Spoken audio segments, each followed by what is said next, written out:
Super డెలిషియస్గా ఉండే almond mango delight రెసిపీని share చేస్తున్నానండి. చేసుకుంటాం కూడా చాలా తేలిక, చాలా చాలా టేస్టీగా ఎమ్మిగా ఉంటుందన్నమాట. ఇంకా ఇవన్నీ రెడీ చేసుకుని పెట్టుకుంటే మనకి రెసిపీ చేసుకోవడం చాలా చాలా ఈజీ. ఇంకా రెసిపీలోకి వెళ్ళిపోదామండి.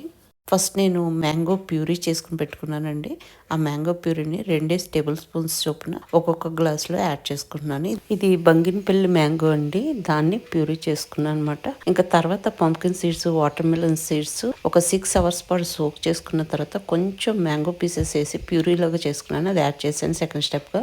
చియా సీడ్స్ని 1 అవర్ పాటు సోక్ చేసుకుని ఒక 2 టేబుల్ స్పూన్స్ అది యాడ్ చేసుకున్నానండి. ఆల్మండ్స్ కూడా ఒక 10 తీసుకుని ఒక 6 అవర్స్ పాటు సోక్ చేసుకున్న తర్వాత చక్కగా క్రీమీ మిల్క్ లాగా చేసుకుని అది యాడ్ చేసుకున్నాను. తర్వాత ఒక్కొక్క టీ స్పూన్ చొప్పున మ్యాంగో ప్యూరీ యాడ్ చేసి ఇంకా దాని మీద చిన్నగా కట్ చేసుకున్నటువంటి బంగినపల్లి మ్యాంగో పీసెస్ ని యాడ్ చేస్తున్నానండి. Pumpkin seeds, water melon seeds ని డ్రై రోస్ట్ చేసుకుని పెట్టుకున్నాను అనమాట. వాటిని పైనుంచి స్ప్రింకిల్ చేస్తానండి. ఒక మంచి క్రంచ్ వస్తుంది, దానివల్ల చాలా టేస్టీగా ఉంటుంది. వాటితో పాటు మనం సోక్ చేసుకుని పెట్టుకున్న బాదాంని సన్న స్లైసెస్ లా కట్ చేసుకుని దాన్ని కూడా యాడ్ చేస్తున్నాను అనమాట. అయితే ఇక్కడ నేను దీంట్లోనూ కూడా స్వీట్ అనేది యాడ్ చేయలేదండి. మ్యాంగో నుంచి వచ్చేటువంటి స్వీటే మనకు సరిపోతుంది. మీరు తీపి ఎక్కువ ఇష్టపడితే కనుక ఈ పంప్కిన్ సీడ్స్ వాటిని ప్యూరీ చేసేటప్పుడు ఒక్కొక్క టీ స్పూన్ చొప్పున షుగర్ యాడ్ చేసుకోవచ్చు. ఈవెన్ ఆల్మండ్ మిల్క్ చేసుకునేటప్పుడు కూడా ఈ విధంగా లేయర్స్ లాగా మనం సెట్ చేసేసుకుని వెంటనే సర్వ్ చేసేయచ్చు, లేదా ఫ్రిడ్జ్ లో కాసేపు పెట్టుకుని కూడా సర్వ్ చేయొచ్చండి. ఎంత టేస్టీగా, ఎంత డెలిషియస్ గా ఉంటుందో చెప్పలేను. తింటున్నప్పుడు అన్ని మిక్స్ చేసుకుంటూ తింటుంటే ఆ ఆల్మండ్ మిల్క్ ఫ్లేవర్,